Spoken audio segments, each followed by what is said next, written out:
الفاظ الگ الگ سمجھے جائیں. یہی امام بخاری کہتے ہیں مگر انہوں خلقت الملک میں ایک زکوٰۃ دینے کے لیے یہ شرط قرار دی ہے کہ ہر ایک کا مال بقدر نصاب. اگر کسی کا مال قدر نصاب نہیں تو کسی پر زکوٰۃ نہیں، اور ایک کا ہے اور دوسرے کا نہیں تو جس کا ہے اس پر واجب اور جس کا نہیں ہے اس پر واجب.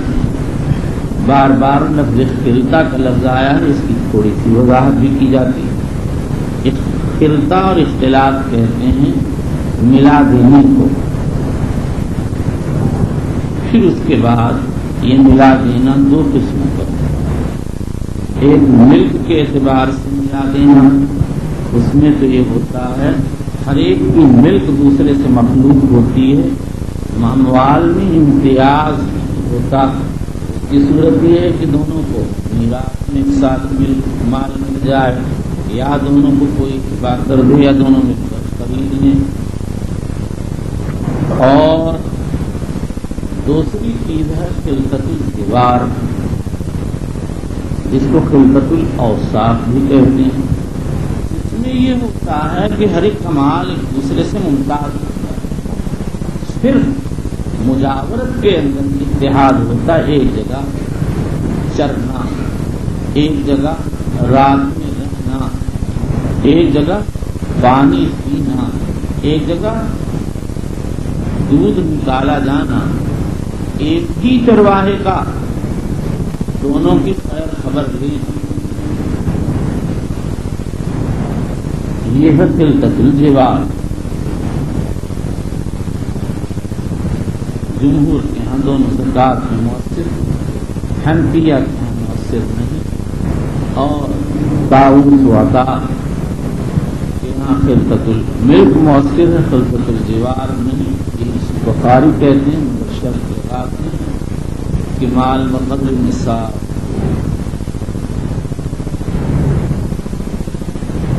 چلیے. وبه قال ويذكر عن سالم عن ابن عمر عن النبي صلى الله عليه وسلم مثله. وبه قال حدثنا محمد بن عبد الله البخاري وقال حدثني ابي قال حدثني محمد ان انس حدثه ان ابا بكر كتب له الذي فرض رسول الله صلى الله عليه وسلم ولا يجمع بين متفرق ولا يفرق بين مجتمع خشية الصدقة. خشیت الصدقہ، صدقہ کے خوف سے.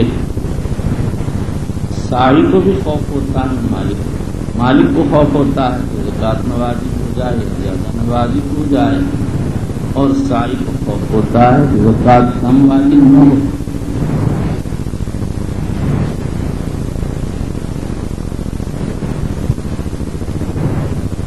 دونوں کی تفصیل کا بھی بیان ہو چکا. علامہ زین ابن منیر کہتے ہیں وہ حدیث میں ٹکڑا تھا، لیکن بخاری نے ترجمے میں اس کو حذف کر دیا، اس لیے کہ علماء کی نظر مختلف ہے.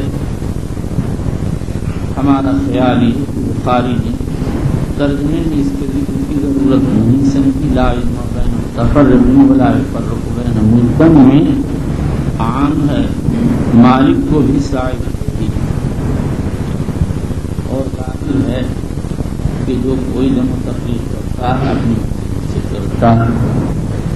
چلیے. وبالاسناد المتصل من الى امير المؤمنين في حديث الله صلى الله عليه وسلم في عبد الله بن قادر رضي الله تعالى عنه قال راجعا بينهما بالسويه. ما كان من خليطين فإنهما يتراجعان بالسويه. فرماتے ہیں خلیطین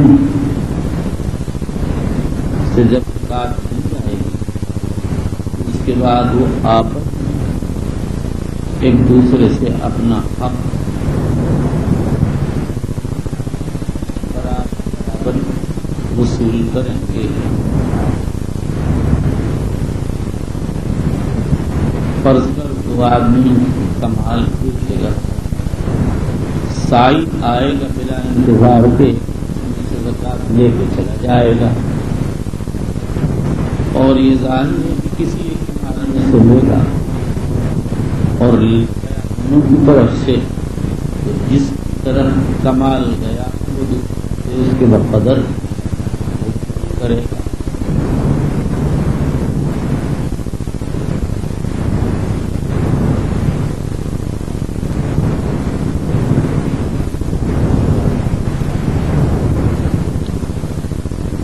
لہذا دو آدمیوں کی 40 بکریاں ایک جگہ پر تھی، سائی نے آ کر ایک بکری لے لی تو ظاہر ہے کسی ایک میں کی بکریوں میں سے لے گا، اور بکری گئی دونوں کی طرف سے، تو جس کی بکریوں میں سے لی ہے وہ بکری کی ایک بکری کی آدھی قیمت اپنے دوسرے مجاور سے وصول کرے گا تاکہ دونوں کا معاملہ برابر سرابر ہو جائے۔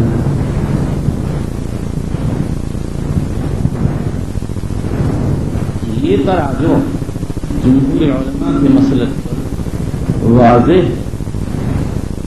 جو اعتبار کرتے ہیں اور جو لوگ اس کا اعتبار نہیں کرتے ان کے مسلک پر تراجع کا مسئلہ بڑا مشکل ہو جاتا ہے۔ بعض علماء نے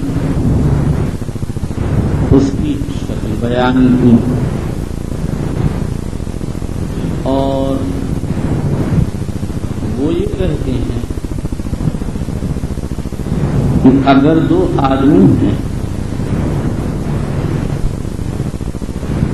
اور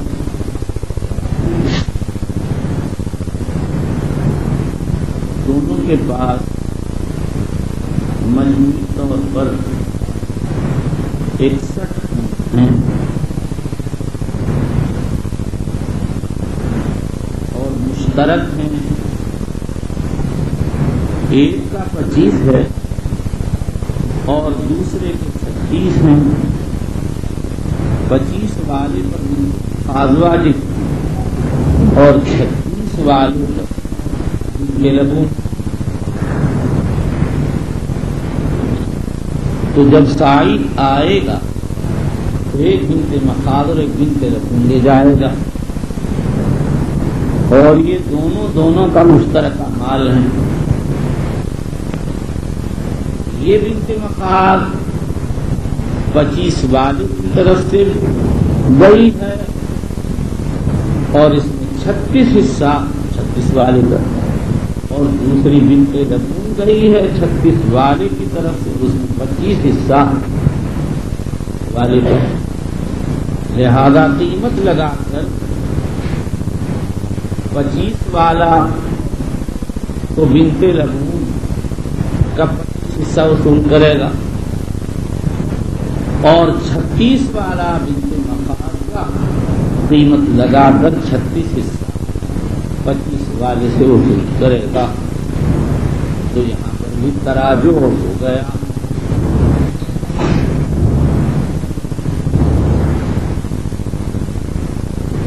لیکن یہ کوئی فائدے امن فرض کرو اس کی بھی 36 اس کی بھی 36، تو اب 2 دن کے لبون واجب سائی آ کر لے گیا، کون تراجع کرے؟ یا 50 25 اس کے 25 اس کے، 2 بنت مخاض واجب سائی آ کر لے گیا، 2 بنت مخاض، کون تراجع کرے گا؟ ہر ایک کا اپنا اپنا جتنا واجب تھا لے گیا، کوئی کسی کی طرف سے کوئی زائد گیا۔ بہرحال تراجع کا مسئلہ ان لوگوں کے مسلک پر جو خلقت الجوار کا اعتبار کرتے ہیں واضح ہے، اور جو اس کا اعتبار نہیں کرتے ہیں ان کے مسلک پر بہت مشکل پڑتا ہے۔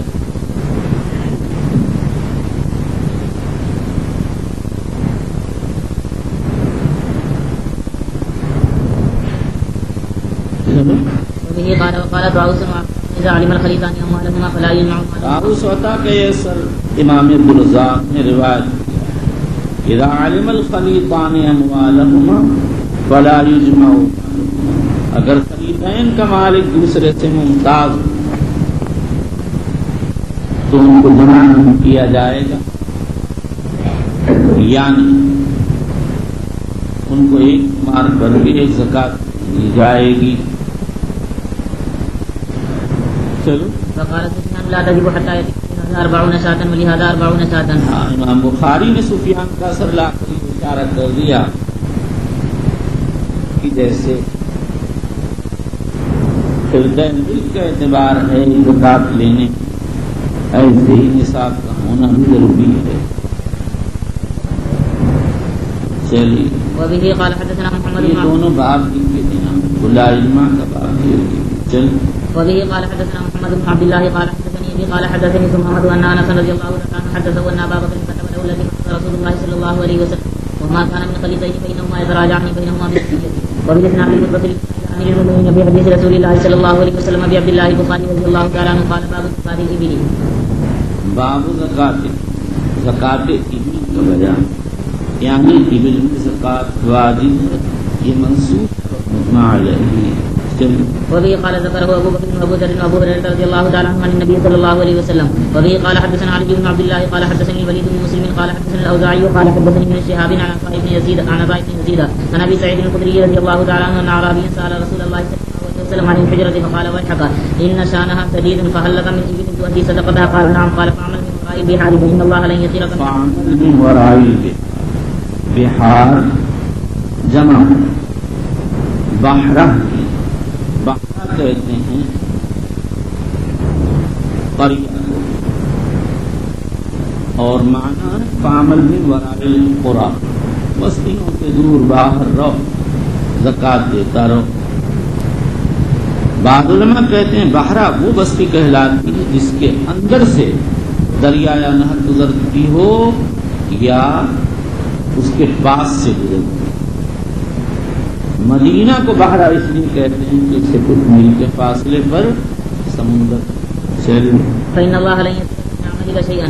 لن يترك لن ينقصك، اللہ تیرے عمل میں سے کوئی کمی نہیں کریں گے. چل وبالإسناد المتصل من إلى أمير المؤمنين في حديث رسول الله صلى الله عليه وسلم أبي عبد الله البخاري رضي الله تعالى عنه قال باب من بلغت عنده صدقة بنت مخاض وليست عنده. اگر کسی آدمی پر مخاض واجب ہو نہ ہو تو کیا کرے؟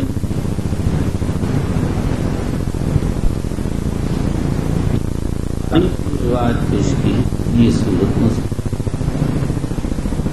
ابن بطال کو کہتے ہیں بخاری کو غفلت ہو گئی اس باب وہ ٹکڑا ذکر کرنا چاہے جو باب العرض کی زکات میں آ چکا، یعنی من بلغت عنده صدقة بنت مخاض وليست عنده وعنده بنت لبون فإنها تقبل المصدق شریف.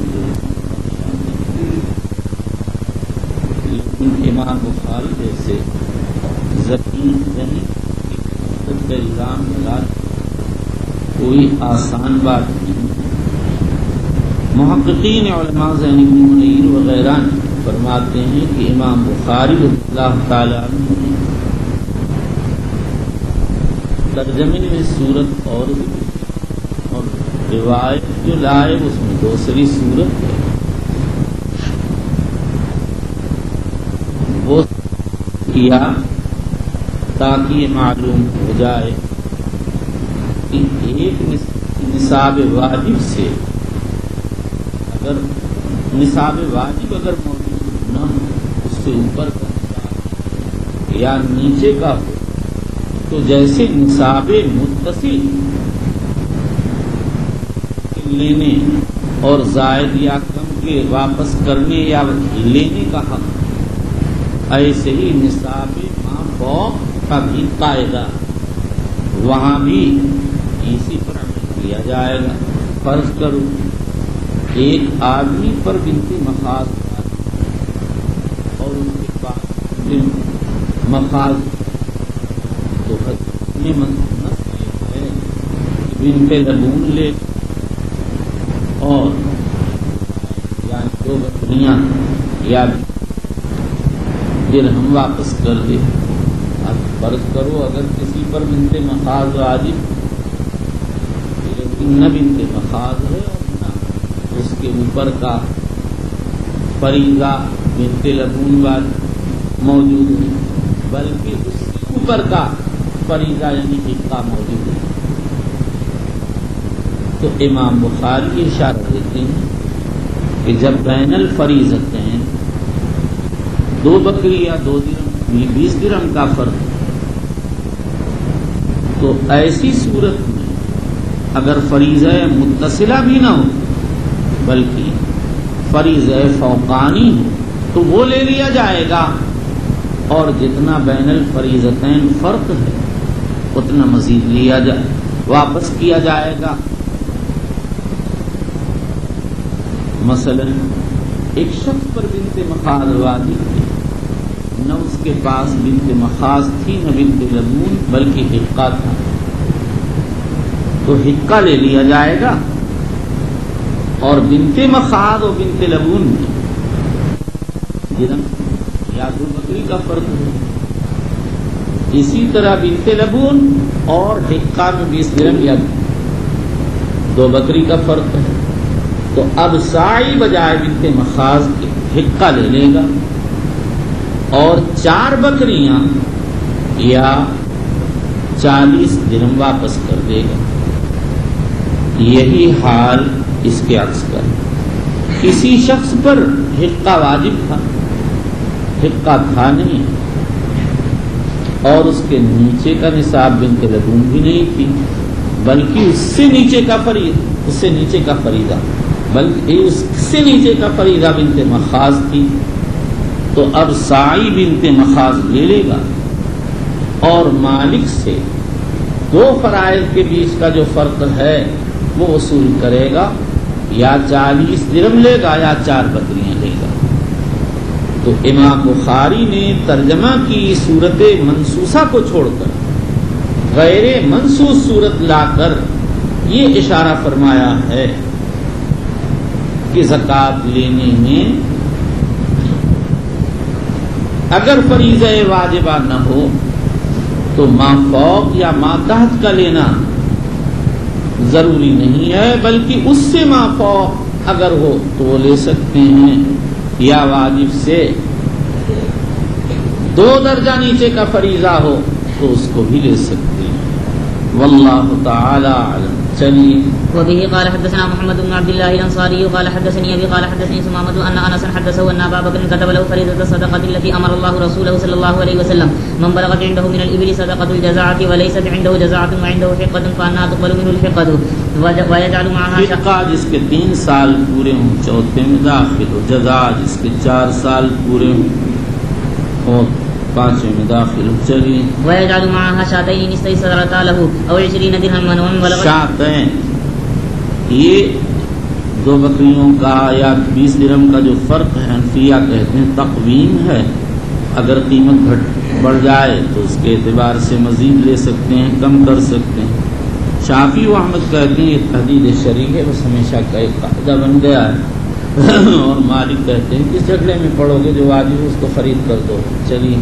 ومن بلغت عنده صدقة الحقة وليس عنده الحقة وعنده الجزاعة فإنها تقبل منه الجزاعة ويعطيه المصدق 20 درهما أو شاتين.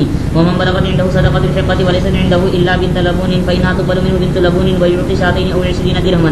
ومن بلغ صدقته بنت لبون وعنده حقة فإنها تقبل منه الحقة ويعطيه المصدق 20 درهما أو شاتين. ومن بلغ صدقته بنت لبون وليست عنده وعنده بنت مخاض فإنها تقبل منه بنت مخاض ويعطي معها 20 درهما أو شاتين. وبالإسناد المتصل منا إلى أمير المؤمنين في حديث رسول الله صلى الله عليه وسلم أبي عبد الله البخاري رضي الله تعالى عنه قال باب زكاة الغنم. زکوٰۃ الغنم یعنی غنم میں زکوٰۃ واجب ہے، اس منصوص بھی ہے مجمع علیہ۔ چلیے۔ وبه قال حدثنا محمد بن عبد الله بن مسنى الانصاري قال حدثني ابي قال حدثني سمامة بن عبد الله بن انس ان انس حدثه ان ابا بكر كتب له هذا الكتاب لما وجهه الى البحرين. بسم الله الرحمن الرحيم. حضرت صدیق اکبر نے حضرت انس کو بحرین بھیجا تھا زکوٰۃ وصول کرنے کے لیے، اور ایک کتاب لکھوائی تھی نصاب کے متعلق تاکہ اس کے مطابق زکوٰۃ لیں۔ چلیے۔ بسم الله الرحمن الرحيم. هذه فريضة الصدقة التي فرض رسول الله هذه فريضة الصدقة التي فرض رسول الله صلی اللہ علیہ وسلم، یعنی یہ اس فریضہ صدقہ کی نقل ہے جو حضور اکرم صلی اللہ تعالی علیہ وسلم نے مسلمانوں پر فرض قرار دیا۔ چلیے۔ والتي امر الله به رسوله فمن سئل اور اللہ نے اپنے رسول کو اس کا حکم دیا ہے۔ چلیے۔ فمن سئلها من المسلمين على وجهها فليعطيها ومن سئل فوقها فمن سئلها من المسلمين على وجهها فليعطيها، جس مسلمان سے وہ فریضہ مانگا جائے قاعدہ مقررہ کے مطابق تو وہ ادا کر دے. مثلا کسی پر بنت مخاض واجب اور اس سے بنت مخاض کا سوال کیا گیا دے دے. ومن سئل فوقہا فلا یعطی، اور جس سے زائد کا سوال کیا جائے وہ نہ دے. جمہور علماء تو فرماتے ہیں مطلب یہ زائد نہ دے واجب، اور بعض شافعیہ فرماتے ہیں کہ بالکل نہ دے. یہ آدمی زائد کے مانگنے کی وجہ سے فاسق ہو کر منعزل ہو گیا، لیکن اول ہی مطلب علماء نے راجح قرار دیا ہے. فلا یعطی پر ایک سوال، وہ سوال یہ ہے کہ مسلم شریف میں ہے ارجو مصدق اذا صدر عنکم مصدق فلیصدر عنکم وهو راض. اس کا جواب یہ ہے کہ ما وجب دے کر راضی واپس کرو. تو لا یعطی کا تعلق ما زاد سے ہے اور ارضا کا تعلق ما وجب سے. چلیے فی 24 من الابل فما دونها من الغنم من كل، یعنی 24 اور سے کم میں ہر 5 پر ایک بکری ہے. چلیے من كل 5 شاة فإذا بلغت 25 إلى 35 ففیہا بنت مخاض، اگر 25 ہو جائیں تو 35 تک ایک بنت مخاض. یہی جمہور علماء کا مسلک ہے. حضرت علی رضی اللہ عنہ سے منقول ہے کہ 25 میں 5 بکریاں واجب، لیکن محدثین نے اس روایت پر وہ ابو داؤد یہ کلام کیا ہے. بعض تو کہتے ہیں اس کا رفع ثابت نہیں ہے، اور سفیان ثوری کہتے ہیں حضرت علی سے زیادہ عقل مند تھے کس طرح کی بات کہیں. میں کہتا ہوں ابن ابی شیبہ نے حضرت علی رضی اللہ تعالیٰ عنہ سے ایک روایت نقل کی ہے جمہور کے مطابق، یعنی 25 اونٹوں میں ایک بنت مخاض واجب. اس لیے ظاہر یہ ہے کہ ان سے نقل کرنے میں کسی راوی کو سہو ہوا، چوک ہو گئی. بنت مخاض وہ اونٹ کا بچہ ہے جو 1 سال کا ہو گیا اور دوسرے میں داخل، اس کو بنت مخاض اس لیے کہتے ہیں کہ اس کی ماں مخاض یعنی قریب الولادت ہوتی ہے. انسا سوال یہ ہے، اسی طرح آگے بنت لبون انسا بھی آ رہا ہے. سوال یہ ہے کہ بنت مخاض و بنت لبون تو انسا ہی ہوگی، پھر انسا کی قید کیوں لگائی گئی؟ اس کا ایک جواب تو یہ ہے کہ یہ قید وضاحتی ہے، اور صحیح جواب یہ ہے کہ لفظ ابن و بنت انسانوں میں تو مذکر و مؤنث میں فرق کرتے ہیں. لفظ ابن بولا جائے گا تو اس سے مذکر سمجھ میں آئے گا، لفظ بنت بولا جائے گا تو اس سے مؤنث سمجھ میں آئے گا. لیکن حیوانوں میں بلکہ یوں کہ یہ ہے غیر انسان میں لفظ ابن و بنت سے تذکیر و تانیث کا فرق نہیں ہوتا. دیکھو نیولے کو ابن آوی کہتے ہیں چاہے مذکر ہو یا مؤنث ہو. اسی طرح بنت الجبل کا اطلاق ہوتا ہے خواہ جانور مذکر ہو یا مؤنث ہو. تو لفظ انسا اس لیے بڑھایا گیا تاکہ یہ سمجھ میں آ جائے کہ یہاں بنت کا لفظ ایسے نہیں استعمال ہو گیا جیسے بنت الجبل، بنت الدایا، بنت الشفا کے لیے استعمال ہوتا ہے، بلکہ اعتراض کے طور پر استعمال ہوا ہے اور یہاں بنت سے انسا مراد ہے. یہ فرق اسی طرح ابو القاسم سہیلی اور علامہ ترکشتی نے بیان کیا ہے. ترکشتی کے کلام سے سمجھ میں آتا ہے کہ ان کو سہیلی کا کلام پہنچا نہیں. یہاں پہنچ کر ترکشتی نے ذرا بڑے تمطراق سے کلام کیا ہے جیسے کسی اور کو اس طرح کی حقیقت سمجھ میں نہیں آئی ہے، وہ اس طرح کی کہیں کہیں باتیں کیا کرتے ہیں، اس لیے حافظ ان پر گم ناراض ہوتے ہیں، اور اس کی علامت یہ ہے کہ حافظ ان کا نام بہت کم دیتے ہیں، کہتے ہیں قال بعض شراح المصابی، جہاں مجبوری ہو جاتے ہیں وہیں ان کا نام لیتے ہیں۔ چلیے فإذا بلغ 36 إلى 45 ففيها بنت لبون الأنثى، فرماتے ہیں جب اونٹ 36 ہو جائے تو 45 تک ایک بنت لبون والی، بنت لبون اونٹ کا وہ بچہ جو 2 سال پورے کر کے تیسرے میں داخل، اس کو بنت لبون اس لیے کہتے ہیں کہ اس کی ماں ان ایام میں لبون ہوتی ہے، یعنی دودھ والی۔ چلی فإذا بلغ 46 إلى 60 ففيها حقة طروقة الجمل، فرماتے ہیں جب 46 ہو جائیں تو 60 تک ایک حقہ طریقۃ الجمل واجب، حقہ اونٹ کا وہ بچہ جو 3 سال پورے کر کے چوتھے میں داخل ہے، طروقۃ الجمل جس پر نر جست کرتا ہو، مارتا ہو، اس کو حقہ اسی لیے کہتے ہیں کہ وہ اس بات کے قابل ہو گیا کہ نر اس پر کودے، اور بعض کہتے ہیں کہ وہ سواری کے قابل ہو جاتا ہے۔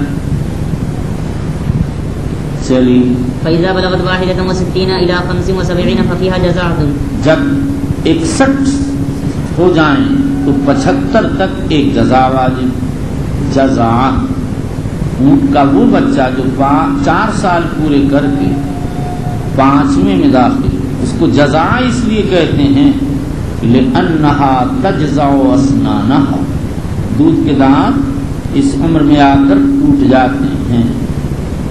فإذا بلغت يعني 76 إلى 90 ففيها بنت لبون، کہتے ہیں جب 76 ہو جائے تو 90 تک 2 بنت لبون۔ فإذا بلغت 91 إلى 20 و100 ففيها حقتان طروقة الجمل، جب 91 ہو جائے تو 120 تک 2 حقہ واجب۔ چلی فإذا زادت على 20 و100 ففي كل 40 بنت لبون وفي كل 50 حقة، فرماتے ہیں 120 کے بعد دار مدار 40 و 50 پر، ہر 40 پر ایک بنت لبون، ہر 50 پر ایک حقہ واجب۔ یہاں یہ اختلاف ہے کہ آیا 120 کے بعد نصاب کی تبدیلی کب ہوگی، 120 کے بعد فریضہ کی تبدیلی کب ہوگی؟ اس میں علماء کے 2 اقوال،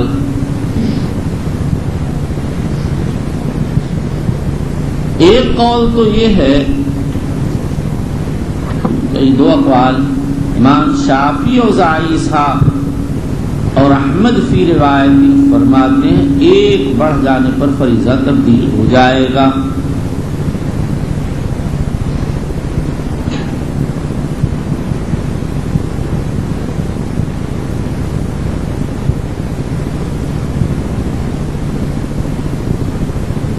امام مالک و امام احمد ایک روایت میں فرماتے ہیں کہ جب تک 40 و 50 کی ترتیب نہ بن جائے فریضہ تبدیل نہیں ہوگا، لہذا اگر 120 پر ایک کا اضافہ ہو گیا تو کوئی اثر نہیں پڑے گا، ہاں اگر 10 بڑھ جائیں تو اس صورت میں 40 اور 50 کا اعتبار کیا جائے گا، 50 پر ایک حقہ اور 80 پر 2 بنت لبون واجب۔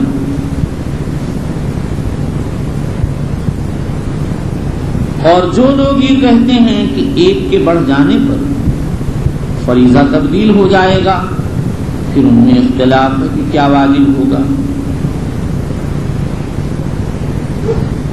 شافعی اوزاعی اسحاق احمد فی روایت ابن قاسم کہتے ہیں 121 ہو جانے پر 3 بنت لبون آئے گی۔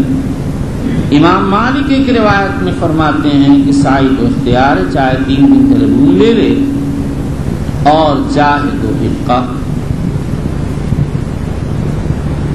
امام ابو حنیفہ الثوری فرماتے ہیں 120 کے بعد استیناف ہر 5 پر 1 بکری، اور جب 25 ہو جائیں تو ایسی صورت میں 2 حقہ اور 1 بنت مخاض۔ لہذا 145 میں 1 بنت مخاض 2 حقہ واجب، اور جب 36 بڑھ جائیں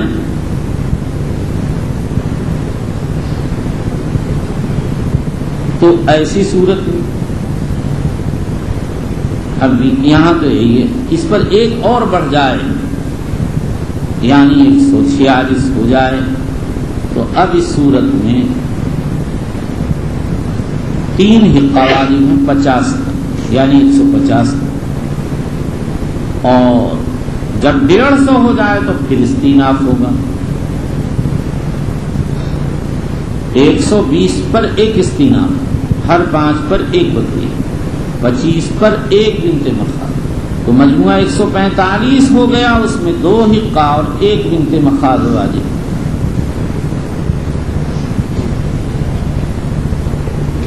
اور جب مجموعہ 150 ہو جائے تو ہر 50 پر 1 حقہ، لہذا 3 حقے واجب۔ 150 کے بعد پھر دوبارہ استیناف ہوگا، ہر 5 پر 1 بکری، لہذا جب 150 پر 25 بڑھ جائے یعنی 175 مجموعہ 175 ہو جائے تو 3 حقہ اور 1 بنت مخاض واجب۔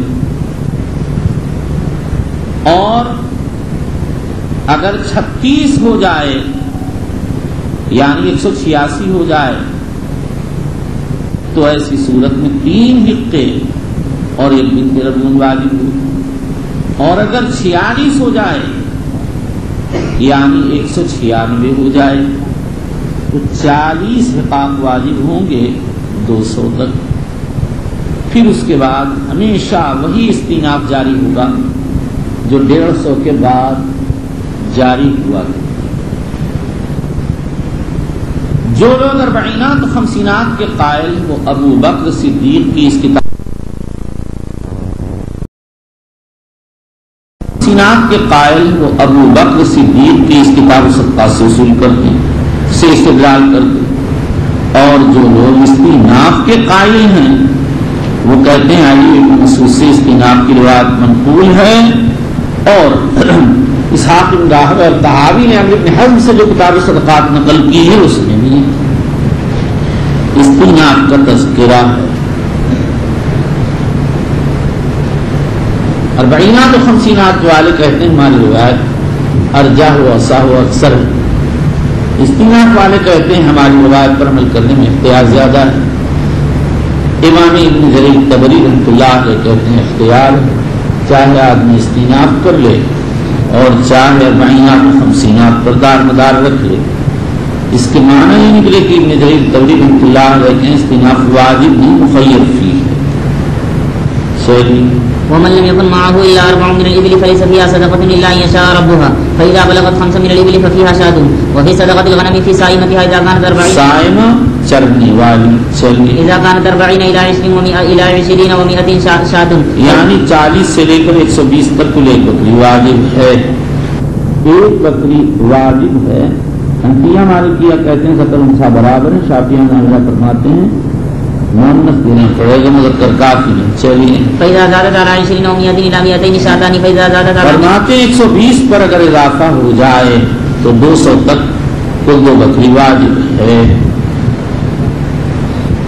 اور ضرور پڑھو آگے فإذا زادت على 200 إلى 300 ففيها 3 شیاء، اور اگر 200 پر اضافہ ہو جائے تو 300 تک 3 بکریاں واجب ہیں۔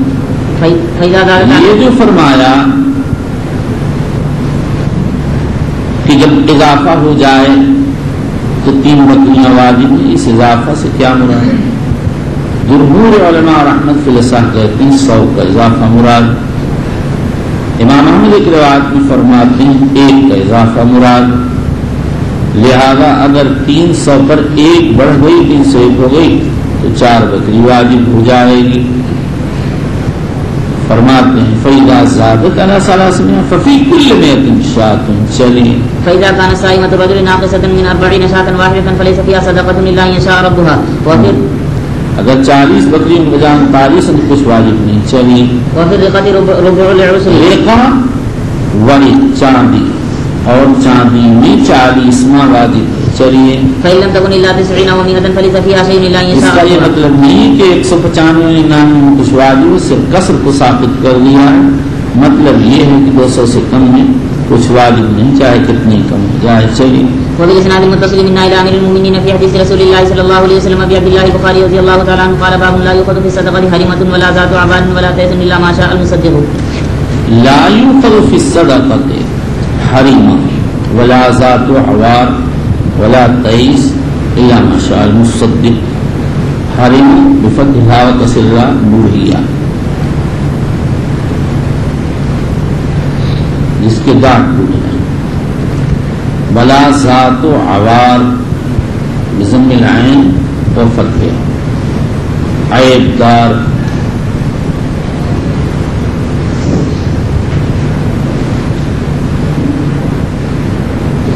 ولا تیس بکرا الا ما شاء المصدق. اگر زکوٰۃ وصول کرنے والا چاہے تو وہ وصول کر سکتا لے سکتا. مصدق جمہور علماء تو اس کو مصدق علاوہ اس میں فاعل میں تفعیل پڑھتے ہیں اور اس کے معنی سائی زکوٰۃ وصول کرنے والا لیتے ہیں.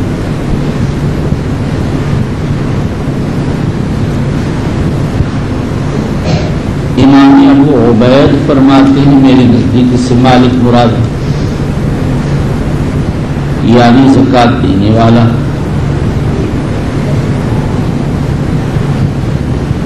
خطابی نے تصریح کو نہیں کی لیکن یہ اشارہ سا دیا کہ ابو عبید نے اور طرح ضبط کیا. حافظ ابو موسیٰ المدینی نے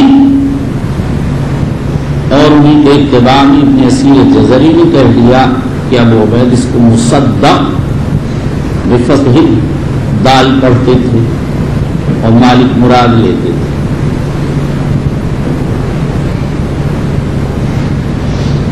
حافظ ابن حجر عسقلانی نے ابو عبید رحمۃ اللہ علیہ کی طرف المصدق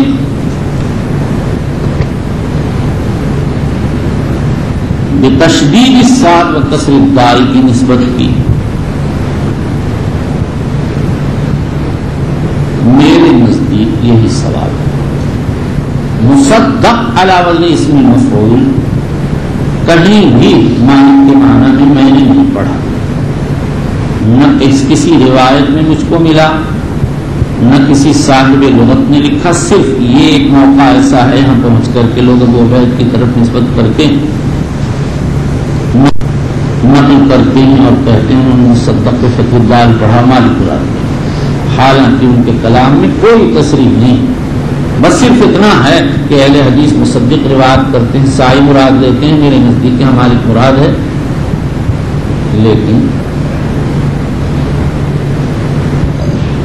اس بات سے ابو عبید جیسے امام کی طرف مصدق بفتح الدال کا منسوب کرنا صحیح ہے، بلکہ ان کی مراد یہ ہے کہ میرے نزدیک مصدق ہے. اس میں فاعل کے وزن پر باب افعل سے، اور حافظ ابن حجر عسقلانی کی رائے یہاں پر صحیح. ومنعني عناقا كانوا يؤدونها الى رسول الله صلى الله عليه وسلم لقاتلتم على منعها. قال عمر فما هو الا ان رايت ان الله شرح صدر ابي بكر بالقتال فعرفت انه الحق.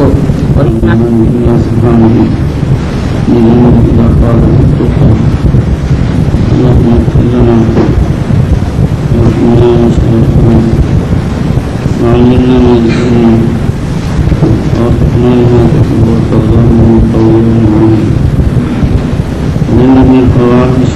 عصيم غير سليم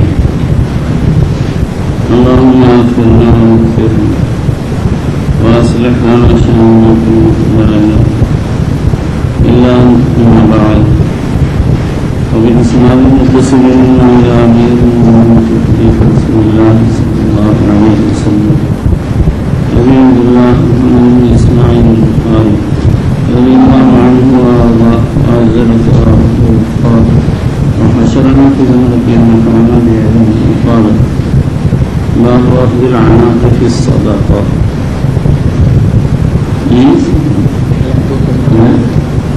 باب لا تؤخذ غرائب أموال الناس.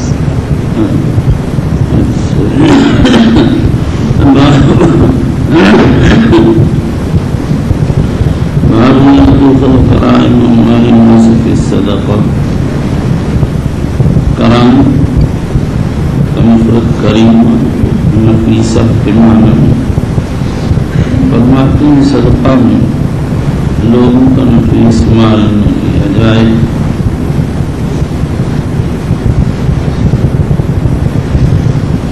یہی دعوی ظاہری کا مطلب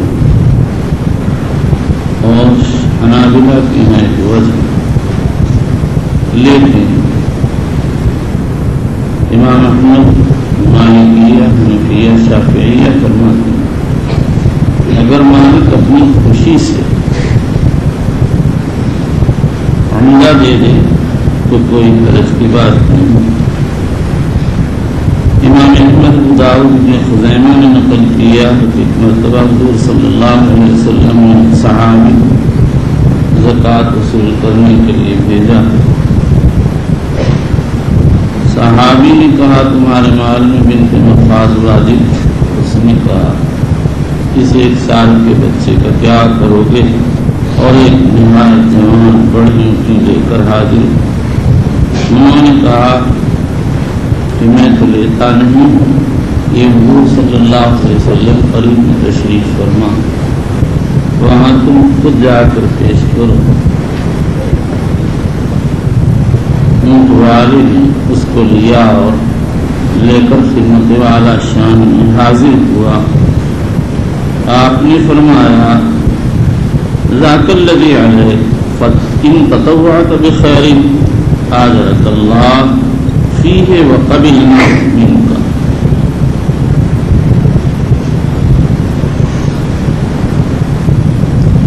اس نے عرض کیا یا رسول اللہ یہ موجود لے لیجیے. آپ نے فرمایا لے لو اور برکت کی دعا فرمائے. اس صدقہ کی قید مصنف نے لگا کر احتراز کیا غیر صدقہ سے. مطلب یہ ہے کہ کوئی خرید فروخت کر لے رہا ہو یا ہبہ کے طور پر لے رہا ہو تو اس میں کوئی حرج نہیں. جو چیز دے گا اور دی جائے گی اس کا لینا اس کے لیے جائے.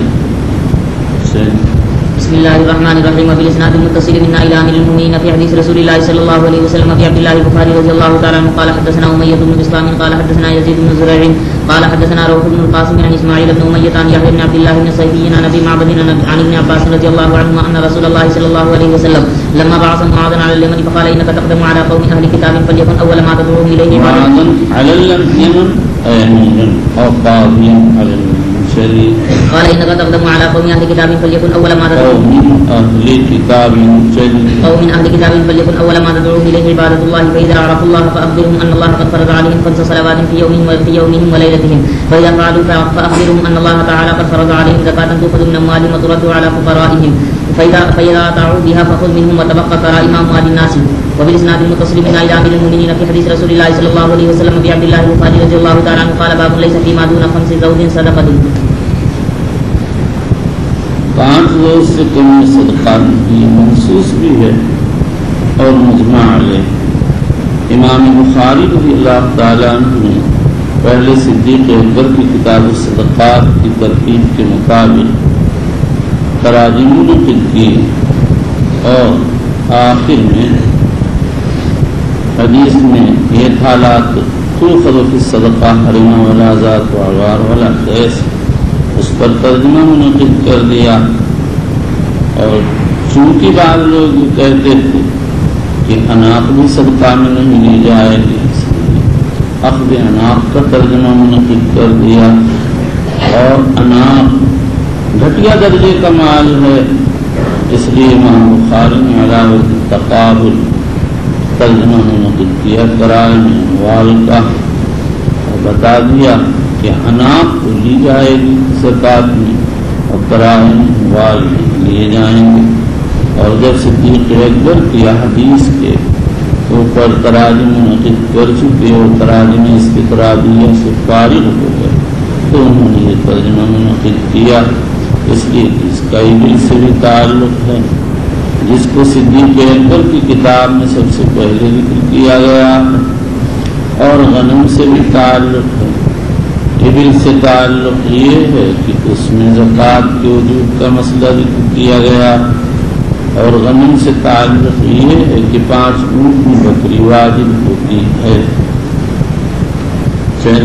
وبه قال حدثنا عبد الله بن يوسف قال اخبرنا مالك عن محمد بن عبد الرحمن بن ابي صعصعة المازني عن ابي سعيد الخدري رضي الله تعالى عنه ان رسول الله صلى الله عليه وسلم قال ليس فيما دون 5 اوسق من التمر صدقة وليس فيما دون 5 اواق من البريق صدقة وليس فيما دون 5 زوج من الابل صدقة وبالاسناد المتصل من الى امير المؤمنين في حديث رسول الله صلى الله عليه وسلم۔ اس ترجمے سے ابل کا ابتدائی نصاب بیان کیا، پہلے تو بتایا زکوٰۃ ابل میں واجب ہے، پھر بتایا شاد میں واجب ہے اور فلاں چیز دی جائے فلاں نہیں جائے، اس سب سے فراغت کے بعد یہاں زکوٰۃ ابل کا ابتدائی نصاب بیان کیا اور فرمایا اس کا ابتدائی نصاب 5 زور، زور کے معنی لغت میں دفع کرنا، چونکہ 5 اونٹ چونکہ اونٹ کے ذریعے فقر دفع ہو جاتا ہے، آدمی اس کا دودھ کھاتا ہے، اس پر سواری کرتا ہے، اس پر پانی لاتا ہے،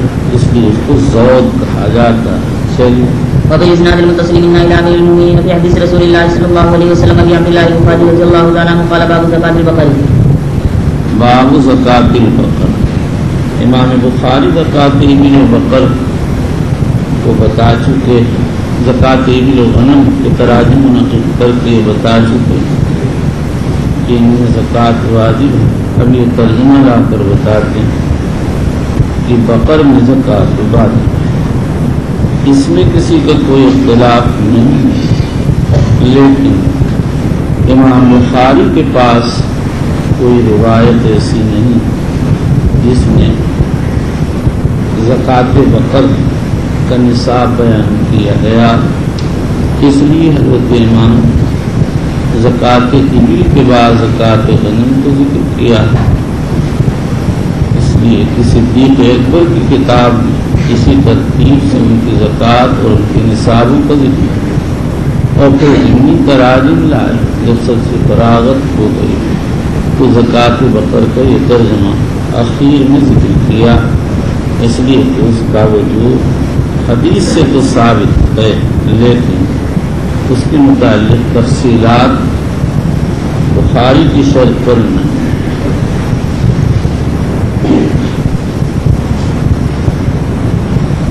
ابو داؤد وغیرہ میں ضرور وارد ہے فی کل 30 مسنۃ فی 40 طبیعۃ، فی کل 30 طبیعۃ فی 40 مسنۃ۔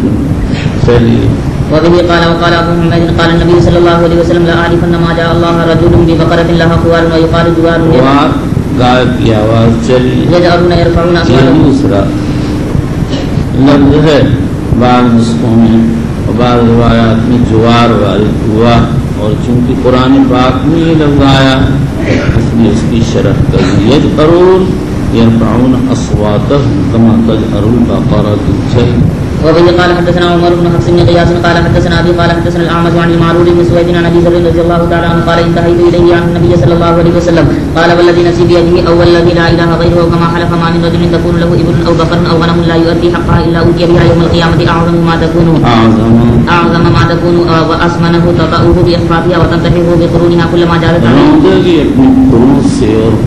مارے گی اپنی سینگوں سے، چلیے كلما جازت عليه اخراها ردت عليه اولاها كلما جازت عليه اخراها ردت عليه اولاها، جب آخری گزر جائے گی تو پہلی لوٹا دی جائے گی، اسی طرح سے یہاں پر ابو ذر کی روایت بخاری مسلم میں وارد ہوا. اسی مضمون کی روایت امام مسلم نے ابو ہریرہ رضی اللہ تعالیٰ عنہ سے بھی نقل کی، لیکن اس میں روات کا اختلاف ہے. بعض روات نے تو نقل کیا کلما مزا علیہ اخرى رد علیہ لاہا، اور بعض روات نے نقل کیا کلما مر علیہ اولاہا رد علیہ اخرى. قاضی ایاز، امام نووی، طور پشتی وغیرہ کہتے ہیں یہ دوسرا نسخہ وہم، دوسری روایت وہم، راوی کو قلب ہو گیا الٹ. قرطبی اور ان کے اتباع کی بھی کہتے ہیں ہو سکتا ہے کہ دور پہلے ایک طرف سے ہو، مکمل ہو جانے کے بعد پھر دور معکوس شروع ہو جائے، جو اولا ہو وہ اخرا ہو جائے اور جو اخرا ہو وہ اولا ہو جائے. تو اس صورت میں کلما مر علیہ اولا رد علیہ اخرا ثابت ہو جائے گا. لیکن یہ تقریر صحیح نہیں ہے، اس لیے کہ یہ تو راوی کا اختلاف ہے، اور اختلاف روات کے وقت میں ایسا کہنا بڑا مشکل ہے. ابو ذر کی روایت میں آخر کیوں ہے کلما جازت علیہ اخرى ردت علیہ اولا؟ خلاصہ یہ ہے کہ ابو ذر کی روایت بلا اختلاف جازت علیہ اخرى ردت علیہ اولا، اس لیے اس کو اصل بنایا جائے. اور ابو ہریرہ کی روایت جو روات کا اختلاف اس کو اس کی طرف لوٹایا جائے گا، جو لفظ موافق ہوگا لے لیا جائے گا، جو مخالف ہوگا اس کو وہم راوی قرار دے کر چھوڑ دیا جائے گا. واللہ اعلم. چلیے حتى يقضى بين الناس. رواه بكير عن ابي صالح عن ابي هريره رضي الله عنه. رواه بكير عن ابي صالح عن ابي هريره عن النبي صلی اللہ علیہ وسلم. بکیر کی روایت امام مسلم نے تخریج کی، لیکن الفاظ ذکر نہیں کیے، بلکہ سہیل بن ابی صالح کے الفاظ پر حوالہ ڈال دیا ہے. اور امام بیہقی نے بکیر کی روایت مکمل سندن و متنن ذکر کی. چلیے وبالاسناد المتصل منا الى امير المؤمنين في حديث رسول الله صلى الله عليه وسلم ابي عبد الله البخاري رضي الله تعالى عنه قال باب الزكاة على الاقارب. باب الزكاة على الاقارب، اقارب اعزہ. اس بات پر اجماع ہے کہ والدین کو چاہے اوپر کیوں اور اولاد کو چاہے نیچے کیوں زکوٰۃ دینا جائز. نہ باپ کو، نہ دادا کو، نہ پردادا کو، نہ اوپر کے داداؤں کو زکوٰۃ دینا جائز، اور نہ بیٹے پوتوں اور پوتوں وغیرہ. اس کے علاوہ جو باقی اعزاء قارب اس میں اختلاف ہے. جمہور علماء تو فرماتے ہیں ان کو زکوٰۃ دینا مطلقاً جائز. یہی امام احمد بن حنبل کی ایک روایت. امام احمد دوسری روایت میں فرماتے ہیں اگر غیر وارث ہے، وارث نہیں ہوتا تو جائز، اور اگر وارث ہے تو جائز نہیں. امام بخاری رضی اللہ تعالیٰ عنہ بظاہر کسی تفریق کے بغیر مطلقاً زکوٰۃ علی الاقارب کو جائز قرار دیتے ہیں، اس لیے کہ روایت میں لہو اجران القرابۃ و صدقہ بلا کسی قید کے وارد ہوا ہے. اس کے بعد یہ سمجھیے کہ یہاں اشکال یہ ہے کہ مصنف نے ترجمہ منعقد کیا زکوٰۃ کا اور روایت لانے صدقہ کی. زکوٰۃ لفظ خاص ہے، واجب کے لیے بولا جاتا ہے، اور صدقہ لفظ عام، واجب غیر واجب دونوں کے لیے بولا جاتا ہے۔ تو اب سوال یہ ہے کہ امام بخاری رحمۃ اللہ علیہ دعوے عام خاص کو حدیث عام سے کیسے ثابت فرمایا؟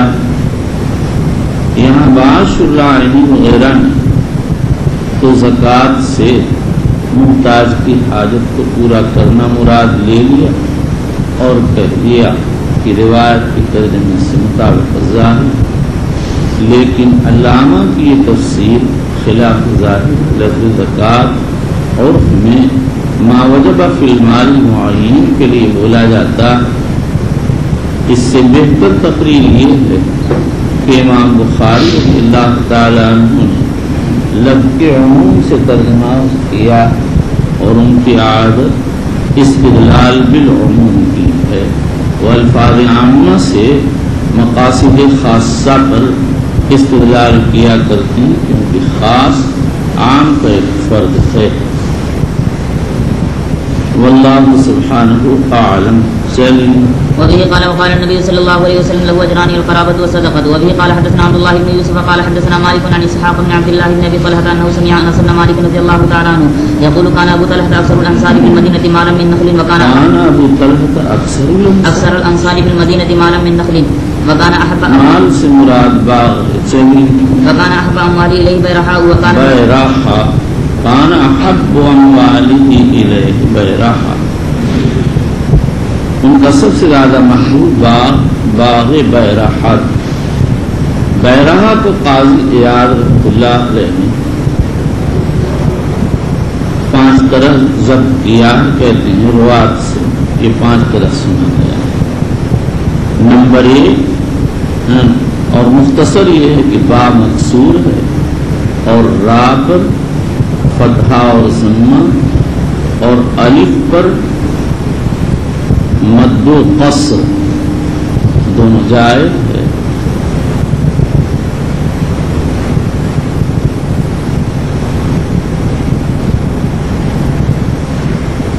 بیروحا بیروحاو،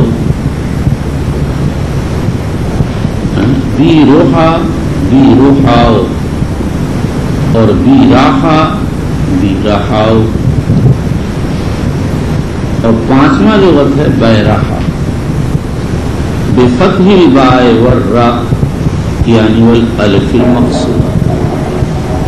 صغانی اور زمخشری نے یہی لغت لکھا اور یہ لوگ کہتے ہیں یہ فعلا کے وزن پر ہے، براہ سے ماخوذ جس کی معنی ہے ارض ظاہرہ۔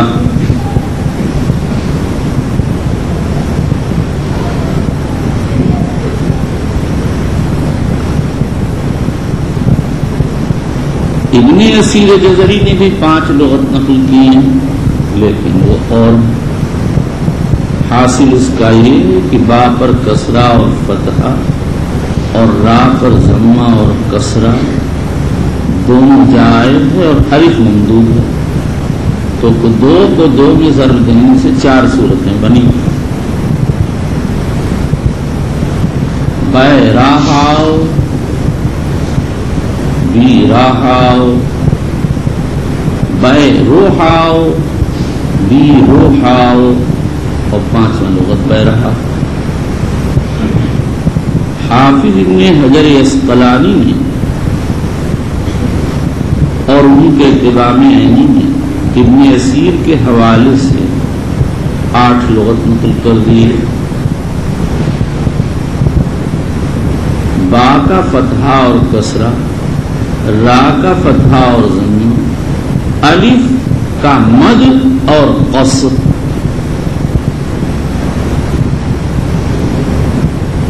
جب 2 کو 2 میں ضرب دیا گیا 4 صورتیں، اور پھر 4 کو 2 میں ضبط کیا گیا ضرب دیا گیا تو 8 صورتیں ہو گئیں۔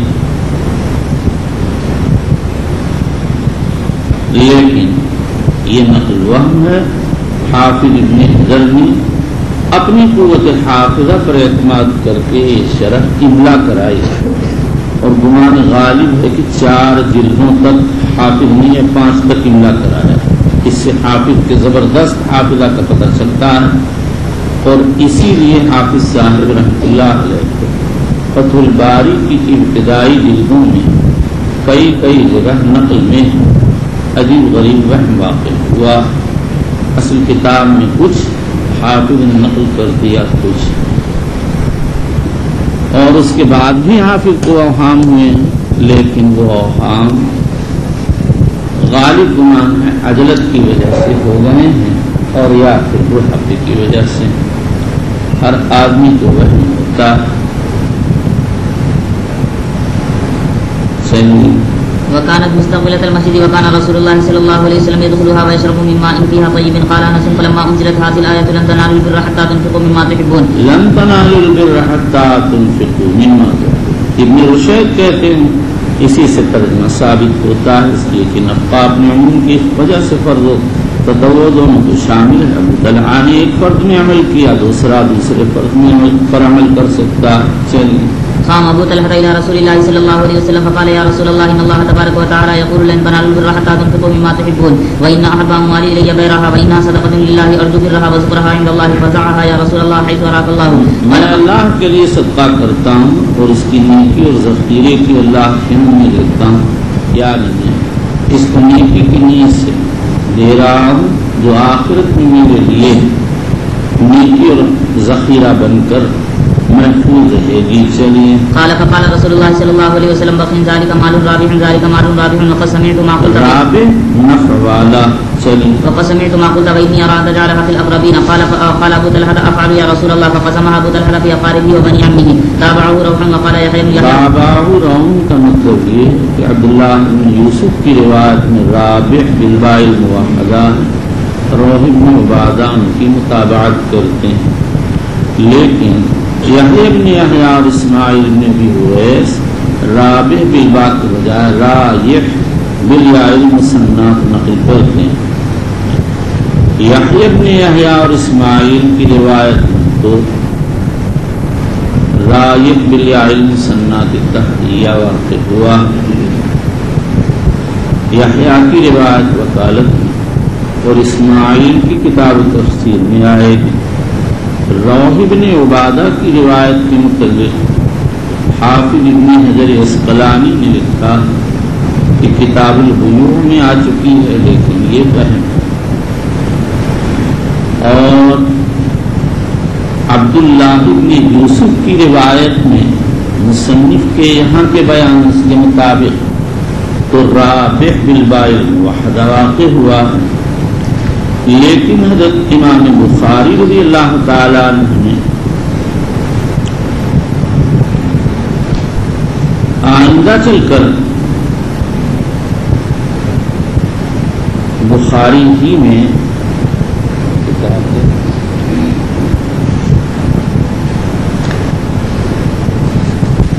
کتاب الوصایا میں عبداللہ ابن یوسف کی روایت میں رایح بالباء المثنات التحتیہ نقل کیا. پہلے قانبی کی روایت لائے، پھر کہتے ہیں وقال اسماعیل وعبداللہ بن یوسف یحییٰ عن مالک رایح. یہ ان 3 یا 4 جگہوں میں ہے جن میں امام بخاری رضی اللہ تعالیٰ عنہ کو پوری کتاب میں وہم ہوا. 3 جگہیں ہیں.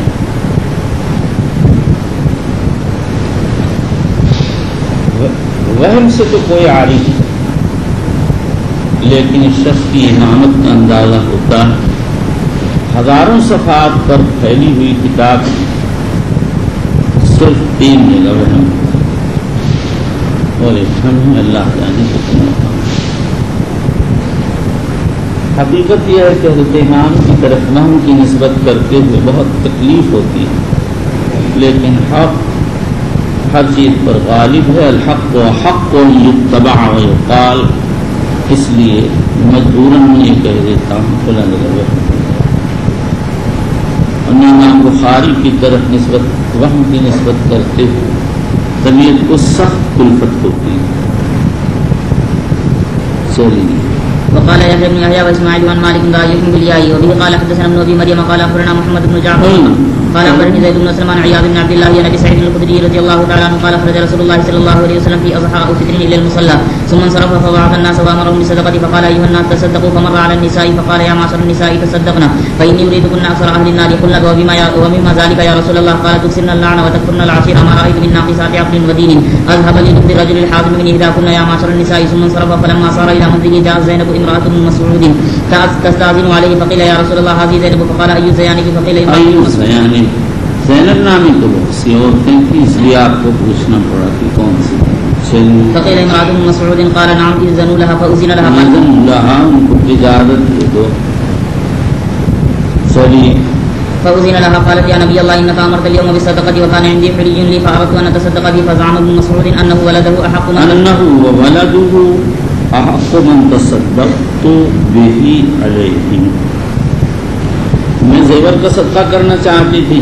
ابن مسعود کہتے ہیں کہ وہ اور ان کی اولاد اس کے زیادہ حقدار ہیں. امام بخاری رضی اللہ عنہ نے اس سے صدقہ علی الاقارب کے جواز پر مطلقاً استدلال کیا، کیونکہ حضور صلی اللہ تعالی علیہ وسلم نے جب ابن مسعود کا کلام سنا فرمایا فقال رسول اللہ صلی اللہ علیہ وسلم صدق ابن مسعود زوجکی و ولدکی احق من تصدقت به علیہ.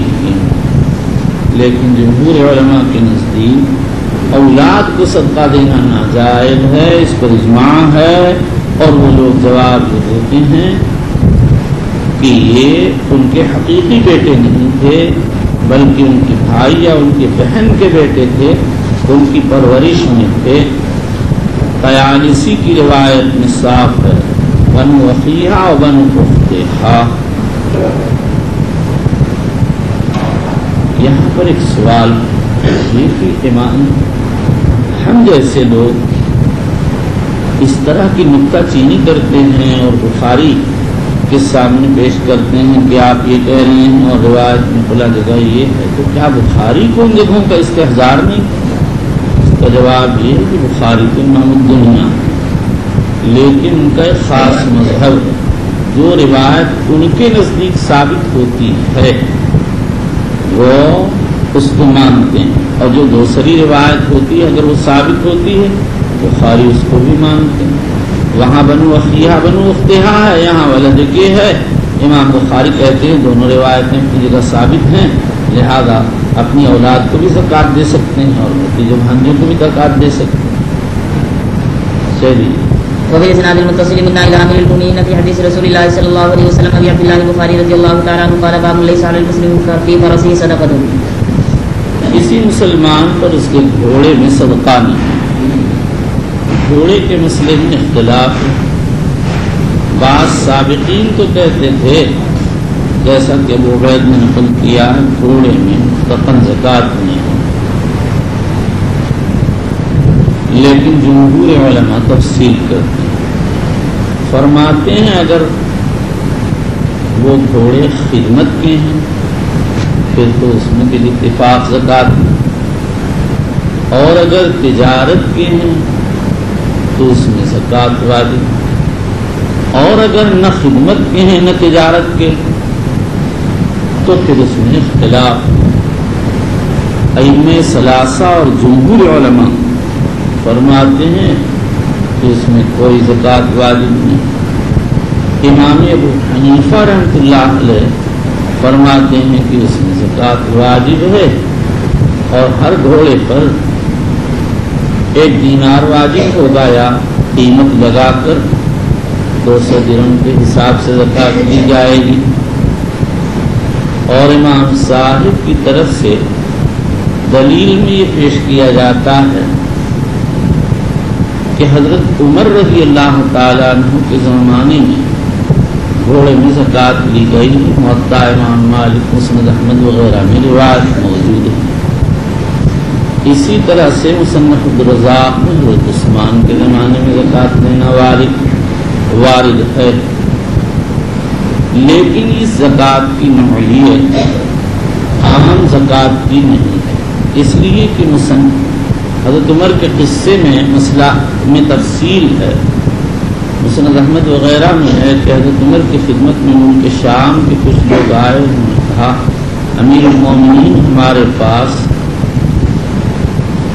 گھوڑے ہیں، ان کی زکوٰۃ دینا چاہتے ہیں۔ تو حضرت عمر نے صحابہ سے مشورہ کیا، صحابہ نے جواب دیا حسن۔ حضرت ابو الحسن علی بن ابی طالب خاموش تھے۔ حضرت عمر نے فرمایا کہ آپ کی کیا رائے؟ حضرت علی نے جواب دیا حسن ان لم تکن جزیۃ راتبۃ یؤخذون بها بعدک، بات صحیح ہے بشرطے کہ اس کو جزیہ لازمہ کی حیثیت نہ دی جائے کہ کوئی اگر زکوٰۃ نہ دے تو اس سے زبردستی زکوٰۃ وصول کی جائے۔ صاحبین جمہور علماء کے ہم خیال ہیں، امام ابو حنیفہ نے ابراہیم نخعی اور حماد کا اتباع کیا ہے۔ امام بخاری رضی اللہ تعالیٰ عنہ گھوڑے میں زکوٰۃ کے قائل نہیں۔ ہمارے حضرت گنگوہی نور اللہ مرقدہ نے صاحبین کے مسلک کو اختیار فرمایا ہے اور فرماتے ہیں گھوڑوں میں زکوٰۃ نہیں ہے۔ بعض علماء حنفیہ نے گھوڑوں میں زکوٰۃ کے وجود پر ایک دلیل پیش کی۔ ابو ہریرہ رضی اللہ تعالیٰ عنہ کی روایت میں آئے گا ثم لم ينس حق اللہ فی ظہورها ولا فی رقابها۔ ابن جوزی رحمۃ اللہ علیہ کہتے ہیں یہاں حق بمعنی المعروف ہے، اور یا پھر حدیث الباب سے حدیث منسوخ ہے۔ علماء احناف کا اختلاف ہے فتویٰ کے بارے میں۔ امام طحاوی، قاضی خان، علامہ ابن حمام وغیرہ نے اس صاحبین کے قول کو راجح قرار دیا ہے، اور صاحب تحفہ وغیرہ نے امام ابو حنیفہ کے قول کو۔ امام بخاری رضی اللہ تعالیٰ عنہ گھوڑے میں زکوٰۃ کے قائل نہیں، اور انہوں نے ترجمہ عامہ منعقد کر دیا۔ اس سے بظاہر یہ سمجھ میں آتا ہے کہ مطلقاً ان کے یہاں گھوڑے میں زکوٰۃ نہیں ہے۔ واللہ سبحانہ اعلم بحقائق الامور۔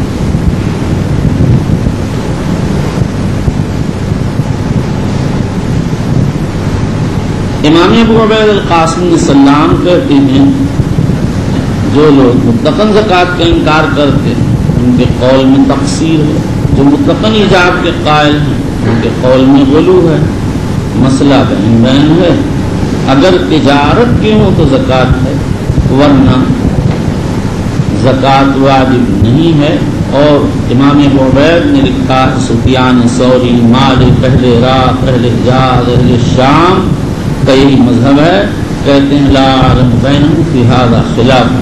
چلیے وبه قال حدثنا آدم قال حدثنا شعبة قال حدثنا عبد الله بن دينار قال سمعت سليمان بن يسار عن عراق بن مالك عن ابي هريره رضي الله تعالى عنه قال قال النبي صلى الله عليه وسلم ليس على المسلم في فرسه وغلامه صدقة. وبالاسناد المتصل منا الى امير المؤمنين في حديث رسول الله صلى الله عليه وسلم ابي عبد الله البخاري رضي الله تعالى عنه قال باب ليس على المسلم في عبده صدقة. امام بخاری کے طرف سے تو معلوم ہوتا ہے غلام میں زکوٰۃ واجب نہیں مطلقاً، لیکن جمہور علماء کہتے ہیں عبید تجارت میں ہے، غیر عبید تجارت میں نہیں۔ چلیے وبه قال حدثنا مسدد قال حدثنا يحيى بن سعيد عن حسين بن عراق بن مالك قال حدثني ابي عن ابي هريره رضي الله تعالى عنه عن النبي صلى الله عليه وسلم وحدثنا سليمان بن حرب قال حدثنا وهب بن خالد قال حدثنا حسين بن عراق بن مالك عن ابي هريره رضي الله تعالى عنه عن النبي صلى الله عليه وسلم قال ليس على المسلم صدقة في عبده ولا في فرسه. وبالاسناد المتصل منا الى امير المؤمنين في حديث رسول الله صلى الله عليه وسلم ابي عبد الله البخاري رضي الله تعالى عنه قال باب الصدقة على اليتامى. یتامہ پر صدقہ کا بیان، یتامہ مصارف زکوٰۃ میں سے امام بخاری کہتے ہیں یتامہ کو صدقہ دینا جائے۔ لفظ صدقہ واجب غیر واجب دونوں کے لیے بولا جاتا ہے، لیکن یہاں بظاہر صدقہ واجبہ مراد لفظ اقامہ اس کا قرینہ ہے جو مصارف لقات میں سے نیز دوسرا قرینہ یہ ہے کہ اس سے پہلے جو دو تراجم آئے ہیں وہاں صدقہ منفیہ سے صدقہ واجبہ مراد ہے، کیونکہ صدقہ نافلہ میں تو کسی کو اختلاف ہے ہی نہیں، تو اس قرینے کی بنیاد پر بھی یہاں صدقہ سے صدقہ واجبہ مراد ہوگا۔ چلیے وبه قال حدثنا معاذ بن فضالة قال حدثنا هشام عن يحيى عن هلال بن ابي ميمونة قال حدثنا عطاء بن يسار انه سمع ابا سعيد الخدري رضي الله تعالى عنه يحدث ان النبي صلى الله عليه وسلم جلس ذات يوم على المنبر وجلسنا حوله فقال ان مما اخاف عليكم من بعد ما يفتح عليكم من زهرة الدنيا وزينتها فقال رجل يا رسول الله او ياتي الخير بالشر فسكت النبي صلى الله عليه وسلم او ياتي الخير بالشر، یہ مال جو خیر ہے کیا یہ شر کا سبب ہو جائے گا؟ چلیے فسكت النبي صلى الله عليه وسلم فقيل له ما شأنك تكلم النبي صلى الله عليه وسلم ولا يكلمك فرؤينا ظننا چلیے انه ينزل عليه قال فمسح عنه الرحضاء الرحضاء کیا چیز اتنا بڑا فتح لگا ہوا ہے، آپ نے اس کو الرحضاء پڑھ دی، فمسح عنه الرحضاء، رحضاء را کے ضمہ ہا کے فتح کے ساتھ ہے وہ پسینہ جو کثرت سے آئے اور بدن کو دھو دے، اور اکثر بخار یا بیماری کے پسینے پر رحضاء کا اطلاق ہوتا ہے۔ آپ کے پسینے کو رحضاء سے اس لیے تعبیر کیا گیا کہ نزول وحی کے وقت آپ پر ایک بہت گرمی طاری ہو جاتی تھی، اس کی وجہ سے پسینہ نکلتا تھا۔ چلیے وقال اين السائل وكانه حمده آپ کے انداز سے معلوم ہوا کہ آپ نے اس کے سوال کو پسند کیا۔ چلیے فقال انه لا ياتي الخير بالشر وان مما ينبت الربيع يقتل او يلم الا اكله القدر حضور صلی اللہ علیہ وسلم نے فرمایا کہ خیر کو شر کا سبب نہیں ہوتا، لیکن یہ مال علی الاطلاق خیر نہیں ہے، بلکہ اس کی مثال سبزے کی سی ہے۔ جانور سبزہ چرنے میں دو طرح کے ہیں، بعض تو چرتے چلے جاتے ہیں، یہ نہیں دیکھتے کہ کون سا سبزہ ان کے لیے مناسب ہے کون سا نہیں، اور یہ بھی خیال نہیں کرتے کہ ان کو سبزہ چرنے کے بعد ہضم کی فکر کرنا چاہیے۔ ایسے جانور یا تو تخمہ کی وجہ سے مر جاتے ہیں اور یا مرنے کے قریب ہو جاتے ہیں، اور بعض جانور ایسے ہوتے ہیں جو سبزہ چرتے رہتے ہیں اور جب وہ سبزے چرتے ہیں جو ان کے لیے مناسب ہیں، اور جب ان کا کوٹ بن جاتا ہے تو وہ اس کے ہضم کی فکر کرتے ہیں اور سورج کی طرف منہ کر کے جگالی لیتے ہیں، لید منہ کرتے ہیں، پھر اس کے بعد چرتے ہیں۔ یہی حال مال کے جمع کرنے والوں کا ہے۔ بعض لوگ مال کے جمع کی فکر میں لگ جاتے ہیں، یہ نہیں دیکھتے کہ صحیح راستے سے آ رہا ہے یا غلط، اور حق کے مال ادا کرنے کی فکر نہیں کرتے۔ ایسے لوگ تو حق مال کے سلسلے میں کوتاہی کرنے کی وجہ سے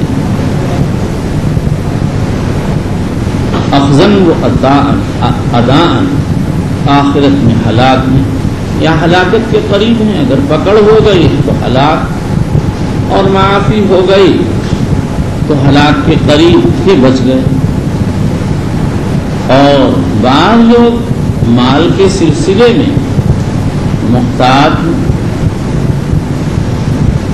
جائز راستوں سے آئے تو لیتے ہیں اور جمع کرتے ہیں، اور پھر اس کو اس کے مناسب مقام میں جہاں شریعت نے مطالبہ کیا ہے خرچ کرتے ہیں، تو وہ مال لینے میں بھی محتاط اور حق مال ادا کرنے میں بھی محتاط ہیں، اس لیے ان کے لیے معلوم ظلم ہے۔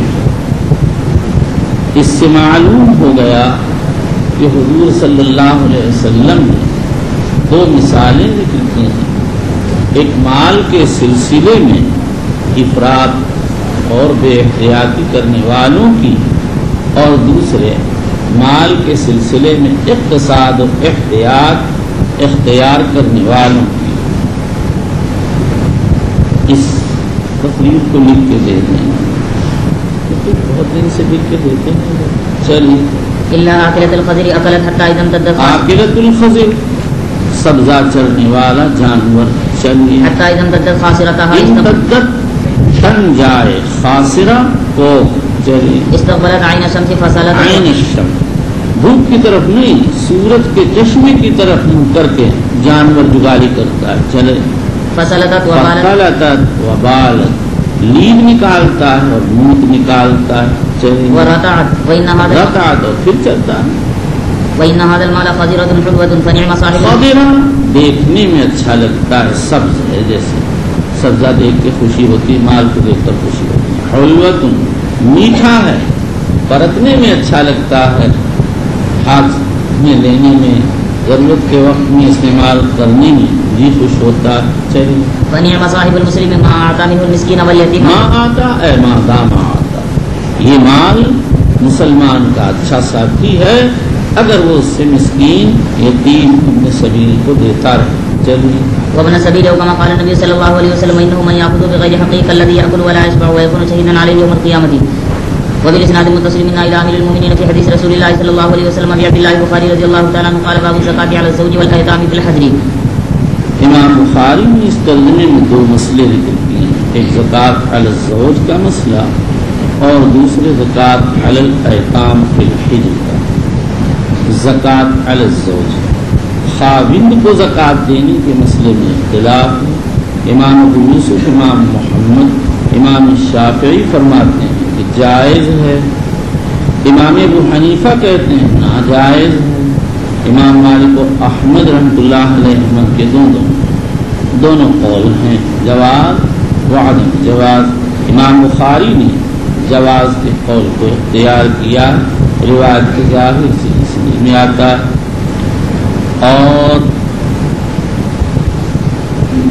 اور مرد اپنی بیوی کو بالاتفاق زکوٰۃ نہیں دے سکتا. اس کے بعد دوسرا جز ہے والایتام فی الحجر، اور ان یتیموں کو زکوٰۃ دینے کا مسئلہ جو اپنی تربیت میں. امام بخاری کہتے ہیں ایسے مطلق یتامہ کو زکوٰۃ دی جا سکتی ہے، ایسے ان یتامہ کو بھی زکوٰۃ دی جا سکتی ہے جو اپنی پرورش میں ہوتے ہیں، جیسے ابن مسعود کی بیوی کرتی تھی.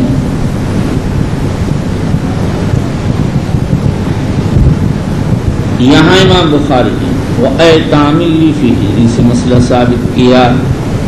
ایک ہی روایت الفاظ بدل گئے.